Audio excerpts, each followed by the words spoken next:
Hey loves, welcome back to my channel. Thank you guys so much for following along on my journey with me. So this week I wanted to do something a little bit different.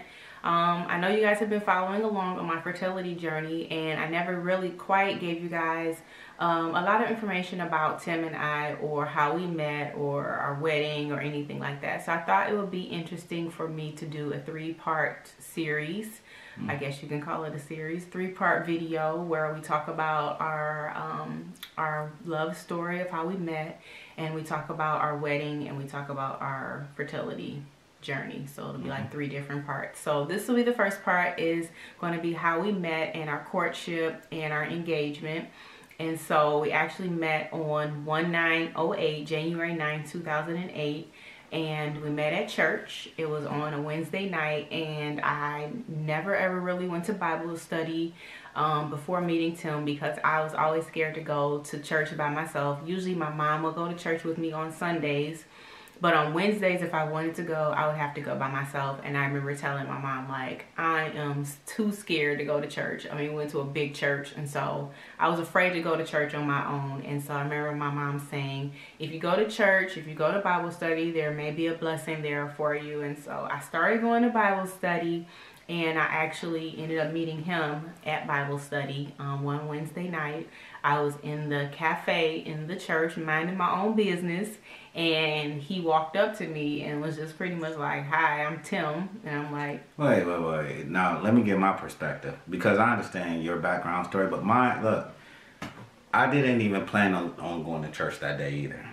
Right? So, like, in my mind, I was done with my homework from school, and I just wanted to chill out, but I felt a prompting to go to church, and I didn't know why. I had no idea why. And then while I was serving, because I was in one of our helps ministries, you know, so while I was serving, I was in our information booth, and I could see Candace in the cafe. And like my entire being changed. Like, I was just so excited internally, but you know, I had to still play it cool, right? But so when I saw her, I was prompted to go and talk to her, and so I just walked up to her and said, "Hey, my name is Tim." But she gave me this so what type of look, and yeah, like, I really wasn't trying to. I had rededicated my life to God. I mean, I was trying to get married, but at that particular moment, I was kind of like, I'm kind of straight, like I'm waiting for God to send me the one. So when he walked up to me and introduced himself to me, I was weren't impressed. Like, are you the one? If you're not the one, then get away from me. You know what I mean? So, I understand that, So we met. I introduced myself. She gave me that, like, so what type of and I'm like, vibe, I'm Candace. Nice to meet you. She was cordial, but it was kind of standoffish. And then Trying to say I was stuck up. But so anyway, so that was it, and I didn't know really where to go from there. So and then he just walked away. And then I walked away, right? Okay, I'm Candace, and then he was like, okay, and walked away. And I shook her hand, and then I walked away, and then I was walking out, and then I saw her, and I felt the prompting again that said, "Hey, see if you can walk her outside." And yeah. So he walked up to me like, "Can I walk you to your car?" And once again, I'm looking like, because I have to tell y'all, y'all see this now. This dude was wearing Bill Cosby sweaters and some shoes. Remember them Wallabies? Yeah, Wallabies, baby. It was 2008. And I was like, those shoes been out of style. Yeah, still our people was wearing them when we was in high school. This dude is, I don't know. I was 22, still rocking Wallabies, and now my sweaters, I'll give you that. Them sweaters. I got those from my dad. I got them from my dad, and I still wore them. Oh, they were like Bill Cosby sweaters, okay? Matter of fact, I used to teach. I used to teach, and the students used to say I have Bill Cosby sweaters. He walked up to me like, "Can I walk you to your car?" And I'm looking at his, y'all know we look at them shoes. Let's be honest. I was like, you ain't walking me nowhere in them shoes. Be honest. But it was okay. It was okay. So I just was like, okay, you know what? He seems like a nice guy. I'm gonna let him walk me to my car, and then maybe he'll go away. But I didn't go away because then once we got out there, you know, I laid that game down. This was the corniest. I said something that changed her life forever. If you don't believe me, y'all see this? Changed her life forever. Y'all see it? So this dude says, you know, one day you might be hungry. True. And one day I might be hungry. So maybe we should go eat together. But in order to do that, I'm going to need your phone number. And I didn't know if he was like being for real. It don't matter. Or if he was like, if that was the best line he could come with, or if he was just like trying to make a joke. So I didn't want to like laugh at him. I was just like, It worked. Okay, you know? Here's my number. You know, at the end of the game, people only care about who won, right? You know, whether you get the gold medal or you don't. What? I got the gold medal. I got you. So how I got the gold medal don't matter. I got it. Yeah, so I gave him my number, and then he called me. So mind you, this is a Wednesday night. Church is over. It's like 9 o'clock, 9:30. She was such a good girl. He called me after. It was about 9:30. It was like 9:30, 9:45, and I was like, I don't talk on the phone this late to guys, so you're gonna have to call me before like 8 o'clock. Like what? You don't. Okay. I was trying to keep it, you know, sanctified, keep it holy, and so we talked just for a few minutes that night, and we did kind of like, you know, we. Really but those few minutes changed both of our lives, though. You know, because, you know, long story short, you know, I knew the type of woman that the Lord was preparing for me, and I knew the type of woman that the Lord was preparing me for. And there were certain things that the Lord had told me about my wife that ended up, the first time I talked to her that Wednesday, January 9th, 2008, throughout that conversation, as she was talking, I remembered things that was shown to me, and I knew she was my wife. Within a 5-minute conversation, I knew it. All because I needed to eat, and she needed to eat. So I wanted us to eat together. Yes.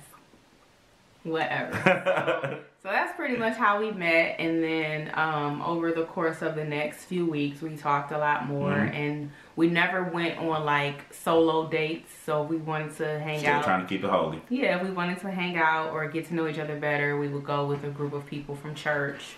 Or we would meet. What's so funny? Thinking about the first time we went out with our group of people. And where am I going? You know this story. I know. You do know this story. Oh, so another guy that was in our group. One of my friends wanted to talk to her so bad, you know, and he based it off of what they ordered. Well, she ordered fish and I ordered fish. I'm like, dude, I hope he's not watching this. I don't care if he is. I mean, it's all good. I love him. That's my boy. But yeah. So we always went out on dates in groups. We didn't go out on solo dates. We didn't talk on the phone after a certain time. And I lived, at the time I had my own apartment, but did you come over to my apartment? I didn't even go over to your apartment. I lived. You came over to my apartment once when my dad had cooked us dinner or something. But that's leading into our courtship though, because I asked we had started taking courtship classes on Valentine's Day of 2008. So we met January 9th. We started taking courtship classes a month later. Literally, we knew this was meant to be. Right, and if you guys don't know what courtship classes are, it's pretty much classes that our church required you to take before they married you, and it's pretty much a class that teaches you how to prepare for marriage. It gives you like a biblical foundation, and you read a couple of different books that kind of gives you information about how to be married, how to prepare to, you know, be married. How to prepare for marriage, and that's actually the book that they required us to read, and it actually like truthfully blessed us, you know. So we started courting in February, and then we actually got engaged in May, and we got married in August. So we kind of, you know, within 7-8 months, we just kept it moving. Yeah, and so that's pretty much how we met. We really tried to honor God in our relationship, in our courtship, and so we just really quick, even before we actually started courting, you know, a lot of guys ask their future wives' father's permission for their hand in marriage, but I actually asked my father-in-law if he was even cool if I just courted his daughter. Like, I wanted him to be okay with just me taking her out. And like she said, before that moment, before her father actually, you know, her father and grandmother actually, you know, okayed it, I didn't take her out by myself. Right. You know, so I just didn't want to overlook that aspect of it though too, because I do think that there's a blessing that comes on it when you try to honor those that, you know, are before you. So. Right, yeah. And so, yeah, it was a couple months. I don't even remember when probably after we were engaged, we started going on, like, being a little bit more lax, like, because we weren't trying to allow the enemy any type of, you know, any type of area where he could come in. Where he could come in. Because y'all see her now, so she is fine. But 10 years ago, I mean, that was even fine. That was... 10 years ago, I had big teeth before I had my braces. Well, that's true. You said my teeth were big? And my hair was short because I went through a rough time in my life and I cut all my hair look, off. this is the only woman that can wear her hair. I had a Halle Berry ain't got nothing on. She can wear her hair any style. When I met her, she had that little short look. Looked like a little mushroom. And I had a mushroom and big teeth, and I'm talking about him and his shoes. Right. See, but you know, I didn't even knock her, but she threw my stuff out there. Like, okay, well, you weren't. Yeah, I literally did. I bagged up all of them sweaters. Was like, we throwing these away. You threw away my sweat. What? But you at least talked to me about it, though. Yeah, but I threw them sweaters away. Yeah. I said, babe, we gonna get you a new wardrobe. Yeah, and she did. Now and every time. I can pop. Every time I bought you something though, remember I would buy you like a shirt or something. You would get rid of something, but you would replace. Yeah. So. Yeah. So yeah, that's pretty much how we met, and then the rest is history. We were engaged and we got married in August, and so that's pretty much all for this video. As I said, this will probably be like a 3-part series. So the first part is our love story. I hope you guys enjoyed this video, and hope that you guys enjoyed getting to know us and a little bit more about our background and our love story. And thank you guys so much for following along on my journey, and I will catch you guys next week with another video. Bye. Wait, let's try that again. That's what it is. Thumbs up, point, I'm out. Try it with me. Thumbs up. Let's do it. Thumbs up. Point. We out. You gotta do it smoother than that. Okay.